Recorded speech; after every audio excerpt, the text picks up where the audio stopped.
Doctor delivers baby, then freezes when he hears it speak one word. What happened next saved its life. What just happened? Was it just the doctor's illusion, or did the infant really speak? Find out in today's story, and let us also know where you're listening from today. Jenny and her husband Bruce were delighted when she finally went into labor. After long and harsh procedure of labor, a baby daughter was finally welcomed in by everyone around. Jenny and Bruce were the happiest amongst anyone at that moment, but before long she could hold her baby. Doctor took the baby towards examination lab. The doctor had years of experience and knew what he was doing, so there was no need to be worried. However, Bruce decided to follow the doctor just for in case. The doctor met the gaze of Bruce, following him all the way. Right after the labor was completed, the doctor drew him closer to the infant. Every staff turned towards the doctor, baffled, trying to find out what happened. The doctor, completely ignoring the surrounding, drew the infant closer as if he was trying to hear the baby speak. With shock written all over his face and urging to something, he looked at the baby again. Series of tests ran through by obstetricians like Dr. Harry to make sure the child was healthy after coming out of the womb. In some cases, the baby might even have to stay in incubator or isolation room. There were no such pre-warnings for Jenny's child. However, when Dr. Harry took the charge, everything seemed to go the opposite way. Bruce jumped in demanding the explanation for all this ruckus, while Dr. Harry continued drawing blood from the infant. All these didn't fit in with the picture of simple post-labor check. Dr. Harry put the sample in a machine very meticulously, with tension written all over his face. Bruce could visibly see the doctor shaking. "It cannot be a dream. I know I heard her," he muttered as he bit his lips. The nurses were also full of unanswered questions by then. Bruce was left standing still when the doctor repeated, "I heard the baby talk to me, and I'm not mistaken. I really did. A voice calling for help." Bruce completely shattered by what he just witnessed. All the years of praying for a baby. Now he would not recover from this incident if anything were to happen to their baby. The results were going to take hours to come out. All he could do was wait for the clock to change its dials. On the other side, Jenny was eager to hold her baby. How would he show his face or explain with such heartbreaking news? The nurse tried consoling Bruce, saying they will do everything possible to save her. Bruce returned to the ward. Jenny was waiting for them. But he was the only one to return. A mother eagerly waiting to hold her child could stand no longer. She demanded all the explanations. Bruce spilled everything that happened back at the lab. This just grew more tension in the air. The patients grew weaker, as if the time had been stretched. Finally, the doctor himself showed up. This time his expressions were paler and lost with no words. It all began one morning when Jenny woke up with unbearable pain. She could feel it in her guts that something was wrong with her pregnancy. She talked about this with her husband Bruce. They decided to consult to an obstetrician. They visited the consultations that afternoon. There were few others waiting for their turn. Jenny approached the receptionist lady. "Hello, Jenny. Is everything all right?" The lady asked. "I guess it's the next month, your due date, right?" "That's right," Jenny replied. "But today I have come for diagnosis. I'm feeling sharp pain around my stomach. I would be grateful if I could be seen next." "I'm sorry, Jenny, but the schedule's busy and all the doctors are in operation rooms. Please bear with us for a while." Jenny nodded and agreed to wait. Jenny and Bruce were both eagerly waiting for their appointment. Hours passed by and finally their turn came. It was Dr. Harry. The doctor seemed distracted by something throughout the session. His eyes were losing the very sight itself. He took a moment of silence, pressing the stethoscope gently again and again. Finally said, "It seems everything is fine." Seeing how distracted Dr. Harry was throughout the checkup, Jenny hesitantly asked, "Are you sure?" "Yes, nothing seems to be the problem. Are you sure you were not eating proper foods? It's a common side effect to feel uneasy during pregnancy." "I'm sure I'm eating healthy foods," protested Jenny. "You must be really distressed right now. A lot of times stress can be reason to affect your pregnancy. So try to relax more. Everything will be fine. I suggest you practice meditation," interrupted Dr. Harry. The words felt quite assuring, as she had been feeling stressed more often these days and had been feeling bloated. The scattered papers on the desk and half-eaten sandwich caught her eye. Jenny assumed he must have been too busy. She felt embarrassed for disturbing the doctor's free time. Although she was still worried about her unborn child, she could not feel assured by the doctor's half-hearted words. Jenny couldn't shake the discomfort squirming under her skin after her visit to see Dr. Harry. The man was highly recommended. Her friends, her co-workers, even the corner pharmacy's pharmacist had sung his praises to the heavens. The top OB in town, they said. So well-educated, so competent. But facing him in that antiseptic office, she'd felt like a footnote. He'd barely looked up from his clipboard as she spoke of the stabbing cramps in her abdomen, the nights curled around a heating pad, the nagging feeling that something was wrong. His response? A wave of the hand, some generic reassurance about stress or digestion, and a brusque, let's keep an eye on it. No real answers, no real concern, just another case file to process before the next patient. Now, days later, the pain was back. Worse, maybe, or maybe she was just more attuned to it. Her nerves frayed raw. She'd done everything. Boiled grass-tasting tea, plain rice and broth diets, deep breathing till her lungs hurt. None of it made a damn bit of difference. The thought of going back to his office, of sitting in that cramped waiting room surrounded by the buzzing fluorescent lights and a dozen other exhausted women, soured her stomach. But what was she to do?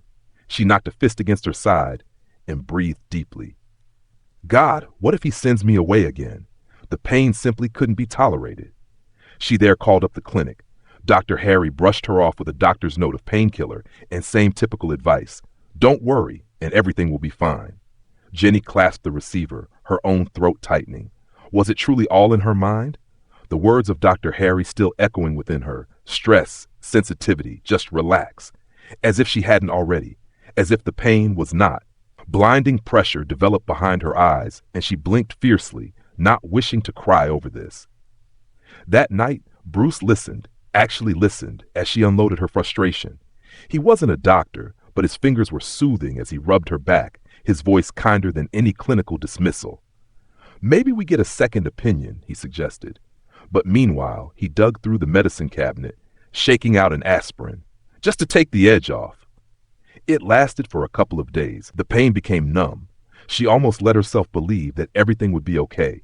Then her due date came and went. No contractions, no signs, only stillness from her body, and a rising fear she couldn't quiet. What if something's wrong? The tension she'd fought so hard to contain came surging back, thicker this time, heavier. She set a hand on her stomach, waiting for a kick, a twist, something. Nothing. Days passed. There was no sign of contractions.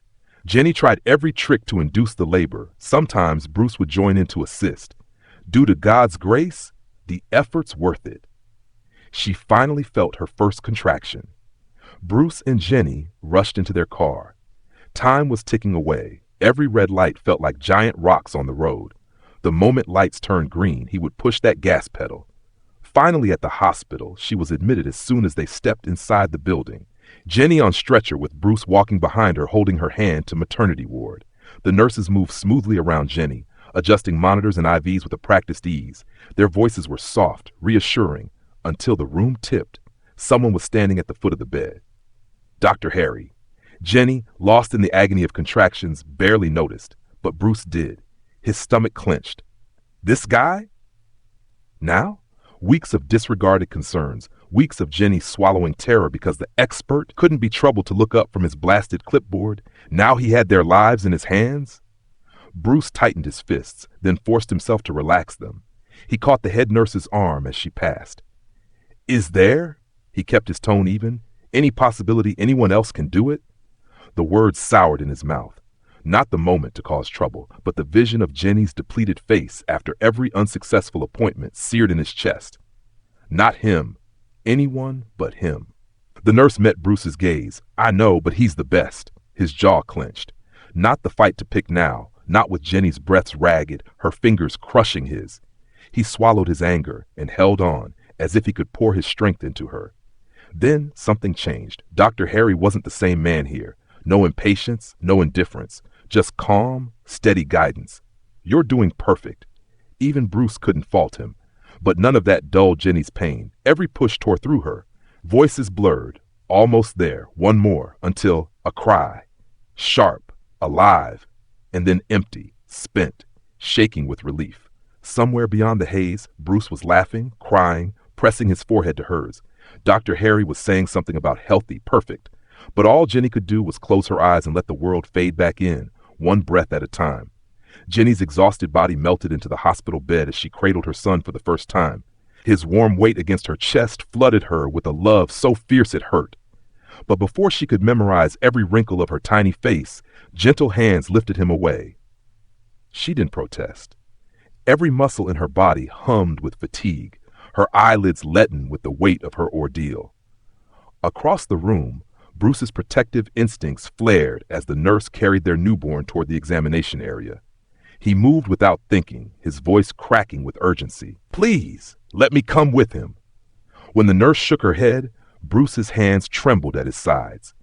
"After everything we've been through," he pleaded, voice thick with months of bottled-up fear and frustration, "I just need to be there." Something in his desperate tone must have reached her. With a reluctant nod, she allowed him to follow. What Bruce saw in that sterile examination room would haunt him forever. Dr. Harry, the renowned obstetrician, was leaning dangerously close to their minutes-old infant, his expression shifting from professional calm to dawning horror. Her voice pleaded word, "Help!" Dr. Harry said. The doctor's hands shook as he checked the infant's pulse again, his usual confidence shattered. Dr. Harry walked back into the room, but this time the confident doctor was gone. His hands fidgeted, his voice wavered. I owe you both an apology," he said, struggling to meet their eyes. "I was wrong. I should have listened to you sooner." Jenny's grip tightened on Bruce's hand. What now? Then came the explanation, one that sent a chill down their spines. Their baby had an infection, one that had been growing inside the womb, unnoticed, the same infection that had likely been causing Jenny's pain for months. If they hadn't caught it now, if those tests hadn't been done, the consequences could have been devastating. Infections like this could steal oxygen from the baby, weaken the placenta, even harm their child's development long term. Bruce's stomach twisted. All those times Jenny had begged for answers only to be brushed off. But there was hope. "It's treatable," Dr. Harry said quickly. "We can fight this." Jenny let out a shaky breath. Relief and fury warred inside her. They could have known sooner. They could have avoided all this fear. But none of that mattered now. Only one thing did: saving their baby. The doctor's voice was heavy as he explained the risks. Infections like this often ended pregnancies. Sometimes they left babies with lifelong challenges. The truth was that most doctors didn't even test for it, not unless they had reason to suspect something was wrong. That reason had come in the strangest way possible. No, the newborn hadn't really spoken. But in that surreal moment when tiny lips seemed to form words, Dr. Harry's instincts kicked in. The tests he ordered saved Ashley's life. The neonatal unit became their temporary home. Bruce and Jenny took turns holding their daughter through the plastic portholes of her incubator, watching as antibiotics fought the invisible enemy inside her. Day by day, her strength grew. 3 months later, they finally brought Ashley home, healthy, strong, with no lasting damage. Dr. Harry's apologies came often and earnestly, but what mattered most was the squirming, that wide-eyed baby in Jenny's arms. Ashley grew into a curious, bright little girl. When she said "Mama" at 11 months old, Bruce caught Jenny crying happy tears. They'd been given more than just a healthy child. They'd been given a miracle. And this time, everyone had listened. Was it the baby's first word, a medical miracle, or something even more extraordinary? Now we want to hear from you. Have you ever witnessed something that defied explanation? Could there be a scientific reason, or was this pure magic? Drop your theories in the comments below. Don't forget to like, subscribe, and turn on notifications, because the next story might just rewrite everything you thought was possible. Until then, keep wondering. The world's full of mysteries waiting to be uncovered.